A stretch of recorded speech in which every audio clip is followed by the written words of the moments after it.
श्री शिवाय नमस्तुभ्यम।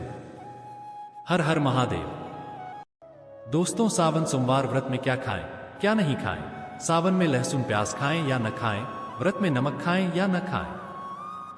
सावन में पति पत्नी को दूरी क्यों बनानी चाहिए और कौन से रंग के कपड़े नहीं पहनने चाहिए? ऐसी कौन सी गलतियां हैं जिन्हें सावन के दौरान हमें भूलकर भी नहीं करना चाहिए? साथ ही सावन के इस पवित्र महीने में कितने सोमवार पड़ेंगे और सावन की समाप्ति कब है, आइए जानते हैं सब कुछ इस वीडियो में। दोस्तों, सावन का महीना कोई मामूली महीना नहीं होता। यह महीना साक्षात प्रेम की सौगात लेकर आता है, जिस कारण भक्तों को बड़ी बेसब्री से इंतजार रहता है। सावन का महीना इतना पवित्र होता है जिसका अंदाजा भी नहीं लगा सकते। सावन का त्योहार भारत में तो मनाया जाता ही है, लेकिन क्या आप जानते हैं विदेशों में भी सावन का पवित्र महीना बड़े जोरों शोरों के साथ और खुशी के साथ मनाया जाता है। वैज्ञानिक मानते हैं सावन में प्रकृति आपस में बातें करती है, वातावरण सुगम हो जाता है, हरियाली की उत्पत्ति होती है, नए नए बीज उगते हैं, वर्षा आदि होती है। हर मौसम में हरियाली साक्षात महादेव का स्वागत करती है, महादेव से बातें करती है। आपको बता दें, शास्त्रों में सावन सोमवार का व्रत जो भी महिला या पुरुष करते हैं तो वह व्यक्ति भगवान भोलेनाथ का सर्वाधिक प्रिय हो जाता है। ऐसे व्यक्ति को भगवान भोलेनाथ अपनी शरण में ले लेते हैं। दोस्तों, सावन में कावड़ यात्रा का क्या कहना? शास्त्रों के अनुसार माना जाता है कि सबसे पहले कावड़ यात्रा भगवान परशुराम ने भगवान शिव के समर्पित अपने कांधे पर उठाई थी और तभी से भगवान शिव को प्रसन्न करने के लिए कावड़ यात्रा की जाती है। लेकिन क्या आप जानते हैं, सावन में 10 ऐसे नियम हैं जो आपको बहुत ही आवश्यक है। अगर आप इनका पालन अपने जीवन में नहीं करते हैं तो आपको भगवान शिव के क्रोध का सामना करना पड़ सकता है। दोस्तों, आज के वीडियो बहुत ही सुंदर है। वीडियो को अंत तक जरूर देखें, क्योंकि अधूरा ज्ञान हमेशा खतरनाक साबित होता है। इसलिए वीडियो को पूरा अंत तक जरूर देखें और सच्चे दिल से कमेंट बॉक्स में लिखें हर हर महादेव, ओम नमः शिवाय। वीडियो को लाइक भी जरूर करें। अब सबसे पहले जानते हैं सावन सोमवार व्रत की तारीख। पहले सोमवार का व्रत 22 जुलाई को, दूसरे सोमवार का व्रत 29 जुलाई को, तीसरे सोमवार का व्रत 5 अगस्त को, चौथा सोमवार व्रत 12 अगस्त को, पांचवा व्रत 19 अगस्त को रखा जाएगा। अब जान लेते हैं सावन सोमवार के व्रत में क्या खाना चाहिए और क्या नहीं खाना चाहिए। अगर आपने सोमवार का व्रत रखा है तो आप इस दिन सात्विक भोजन ही करें। यह निर्जला व्रत नहीं होता। अगर आपने फलाहार का संकल्प लिया है तो नमक भूलकर भी न खाएं। आप फल वगैरह ही खाएं और कुछ मत खाना। व्रत में बाहर का गन्ने का जूस मत पीना, उसमें नमक पड़ा होता है। उनके बर्तनों में भी नमक पड़ा होता है और वह नमक आपके मुंह में जाएगा तो आपका व्रत खंडित हो जाएगा। दोस्तों, सावन में जब भी शुक्रवार का दिन पड़ता है तब खट्टा भूलकर भी मत खाना, क्योंकि माता संतोषी इस दौरान जागृत अवस्था में होती है, वो रुष्ट हो जाएंगी। इस दिन आप पानी पूरी, इमली की चटनी, खट्टे फल आदि जाने अनजाने में भी मत खाना, क्योंकि इससे माता संतोषी क्रोधित हो जाएंगी। एक बार माता संतोषी रुष्ट हो गई तो आपको जिंदगी भर कष्ट भोगने पड़ेंगे। माता रानी भोली है, पर सावन के महीने में जो भी शुक्रवार के दिन खट्टा खाता है उसे परेशानियों का और माता के क्रोध का सामना करना ही पड़ता है। सावन में साधारण नमक फलों पर लगाकर या अमृत के बीच में भरकर भूलकर भी नहीं खाना चाहिए। आप सेंधा नमक फलों पर लगाकर खा सकते हैं। सावन के व्रत में आप चाय पी सकते हैं, लेकिन बिना दूध की चाय ही पी ले। सावन के व्रत में दूध नहीं पीना चाहिए, इससे भगवान शिव क्रोधित हो जाते हैं। सावन में हल्दी मिलाकर दूध पीने से भयंकर श्राप लगता है। सावन में बच्चे दूध पी सकते हैं, पर बड़ों को दूध नहीं पीना चाहिए। सावन का व्रत अगर आपने बिठा रखा है तो आप खीर पराठा या दही पराठा खा सकते हैं। आप चाहें तो सिंधा नमक से बने आलू के पकवान खा सकते हैं। आलू की सब्जी कुट्टू के आटे की रोटी के साथ खा सकते हैं, लेकिन आता ध्यान से देख लें, पुराने आटे में कीड़े पड़ जाते हैं, जिससे आपका व्रत खंडित हो सकता है। व्रतधारी को सावन सोमवार के व्रत में आटा, बेसन, मैदा, सत्तू और अनाज का सेवन नहीं करना चाहिए। इसके अलावा हर व्यक्ति को मांस, मदिरा, लहसुन, प्याज इत्यादि का सेवन भी नहीं करना चाहिए। व्रत रखने वाले व्यक्ति को धनिया पाउडर, मिर्च पाउडर या सादे नमक का सेवन भूलकर भी नहीं करना चाहिए।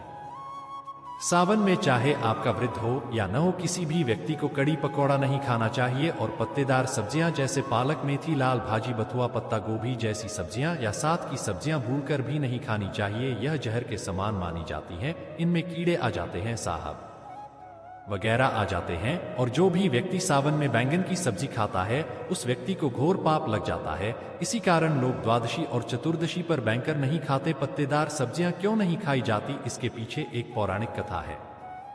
दोस्तों, सावन के पवित्र महीने में कौन सी गलतियां नहीं करनी चाहिए? ये गलतियां पाप का भागीदार तो बनती ही है, साथ ही साथ ऐसा व्यक्ति नरक में अटका रह जाता है। सावन में घर के सभी लोगों को सुबह जल्दी उठना चाहिए और जितना जल्दी हो सके ही कम से कम पहला सावन स्नान अवश्य करे। परिवार में सबको स्नान करना चाहिए। अगर कोई बीमार है तो उस पर गंगा जल के छींटे मार दें। सावन में किसी भी गरीब का अपमान न करें, क्या पता उस गरीब के रूप में भगवान शिव आए हों, क्योंकि भगवान शिव सावन में अपने भक्तों की परीक्षा लेने आते हैं। सावन में देर तक सोने वाली महिला का पति बर्बाद हो जाता है और उसकी मृत्यु निकट भविष्य में जल्दी हो जाती है। इसलिए पति के उठने से पहले सावन में हर स्त्री को जल्दी उठ जाना चाहिए और भगवान शिव की पूजा करनी चाहिए।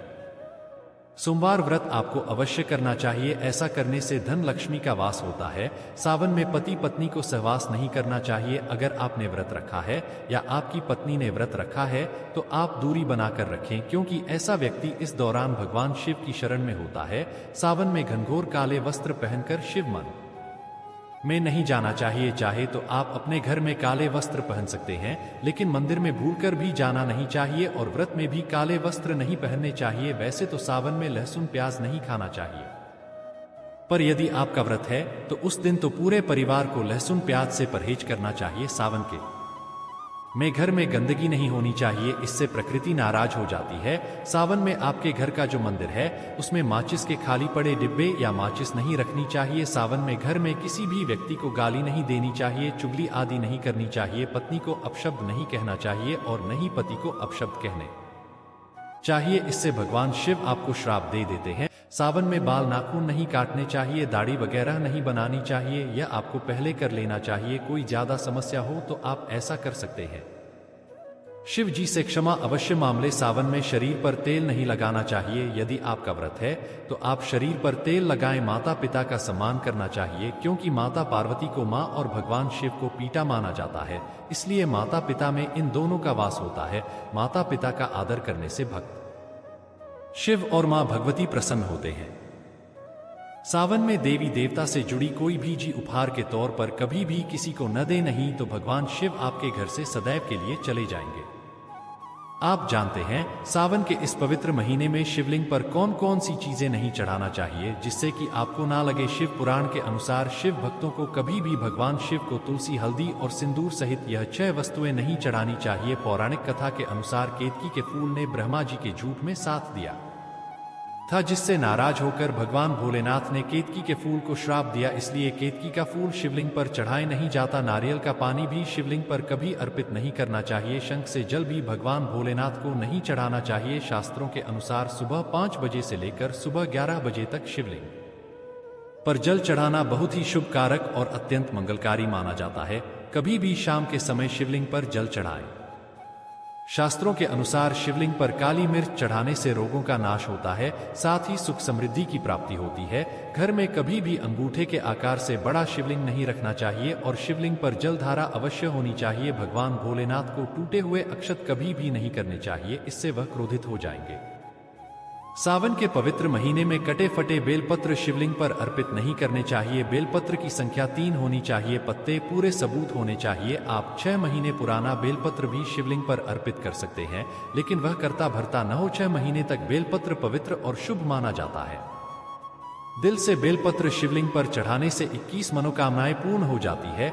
भगवान शिव को दूध में पानी डालकर भी नहीं करना चाहिए, इससे आपको फल भी उसी तरह का मिलेगा। भगवान शिव को एक बूंद भी आप अपील कर सकते हैं, पर दूध शुद्ध होना चाहिए और आपका मन भी शुद्ध होना चाहिए। शास्त्रों के अनुसार पीतल के गलत से शिवलिंग पर दूध चढ़ाना सबसे उत्तम बताया गया है। धार्मिक कर्मकांड में पीतल के बर्तनों का विशेष महत्व बताया गया है। विवाह अधिकारियों में इसीलिए पीतल के बर्तनों का प्रयोग किया जाता है। आपको बता दें, सोमवार को पीतल के गले से शिवलिंग पर दूध से अभिषेक करना शुभ कारक बताया गया है। स्टील और प्लास्टिक से बने बदन का प्रयोग न करें। शिवलिंग पर जल चढ़ाते समय बोझल आपके पैरों के पास नहीं जाना चाहिए, इसे अशुभ माना जाता है। उसे लांघना भी नहीं चाहिए, उसे हम जलहरी कहते हैं। सावन में जल अपने घर का होना चाहिए, मंडी से ही जल भरकर मंदिर में ही अपील नहीं करना चाहिए, इससे आपका भाग खराब हो सकता है। दोस्तों, सावन में यह चीज खा लेने से दुनिया की कोई भी ताकत आपको धनी होने से रोक नहीं पाएगी। दोस्तों, सावन में शिव भक्तों को शिवलिंग पर चढ़े हुए प्रसाद के रूप में थोड़ा सा धतूरा जरूर खाना चाहिए। यह आपको ज्यादा नहीं खाना है,